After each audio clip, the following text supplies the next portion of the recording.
Islaantii si ay u bixiso alaabada ay iibsatay qiimahooda, waxay furtay boorsadeeda gacanta. Dukaanluhu wuxuu isha ku dhuftay remote-kii TV-ga oo boorsada ku jira.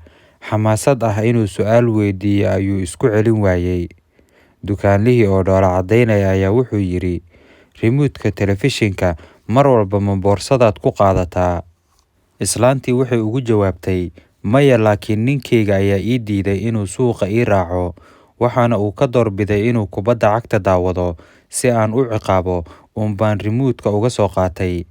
Xigmadda sheekada ku jirta waxay tahay, weligaa raac xaaskaaga, wixii ay kaalmo kaaga baahatana la garab istaag. Sheekadu ma dhammaan. Dukaanlihii inta uu qoslay buu alaabadii uu bacaha ku guray oo dhan bilaabay inuu dib dukaanka ugu celiyo. Islaantii oo yaaban baa weydiisay sababta uu alaabada u celinayo. Dukaanlihii oo qoslaya wuxuu yidhi, kaarkaaga bangiga ma shaqaynayo. Waxaan u malaynayaa ninkaagii ayaa kaa xiray. Xigmadda sheekada ku jirta waxa waaye, hiwaayadaha ninkaaga ha dhayalsan, kuna ixtiraam waxa uu jecel yahay. Sheekadu ma dhammaan. Islaantii waxay boorsadeeda ka soo saartay credit kaarkii ninkeeda, waxayna u dhiibtay dukaanlihii. Nasiib darrada ninka ku dhacday baa ahayd inaanu credit kaarkiisa xirin. Xigmadda sheekada ku jirta waxa waaye, ha fududaysan kartida iyo caqliga xaaskaaga. Sheekadu ma dhammaan. Markii uu dukaanluhu damcay inuu kaarkii mashiinka geliyo si uu qiimaha alaabada uga goosto, waxaa u soo baxday fariin odhanaysa, geli koodka aan taleefankaaga gacanta ku dirnay. Xigmadda sheekada ku jirta waxa waaye, markii uu ninkaaga khasaare qarka u saarnaa, mashiinka ayaa badbaadiyey. Sheekadu ma dhammaan. Islaantii intay dhoola caddaysay bay soo saartay wax u muuqday taleefankii ninkeeda. Fariintii iyo koodkiina shaashadda ayay ka soo muuqdeen. Markii hore ay remote-ka ka soo qaadanaysay, bay taleefankiisiina hore u soo qaadatay si ay iyada oo suuqa joogta aanu wicitaan ugu wareerin. Alaabadii bay iibsatay, gurigii ayayna ku noqotay iyada oo meel ay iskala geyso la farxad ay ku faraxsan tahay guusha ay gaartay darteed.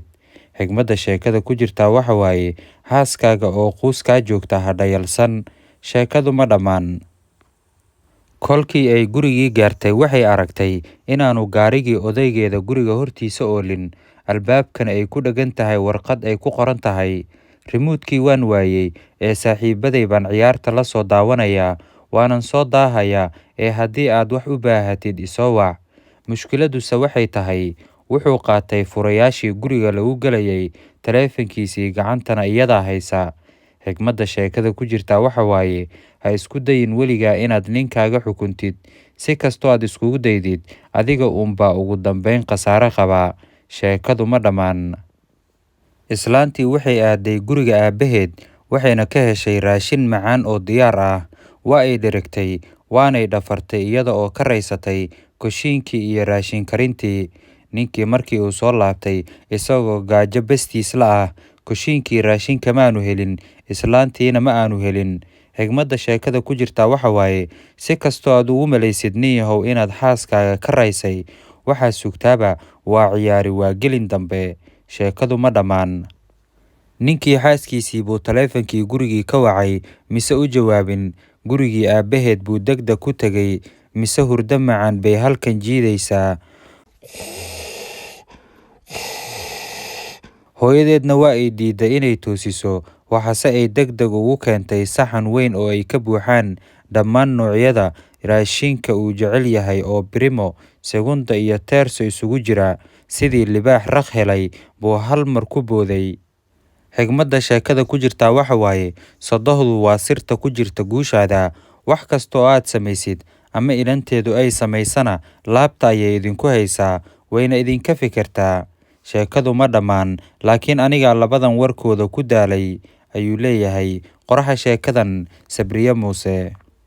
Haddaba saaxiibayaal, aragtidiina ku aadan sheekadan hoos inoogu reeba, sidoo kale la wadaaga asxaabta kale oo muuqaalka inoo sheer gareeya.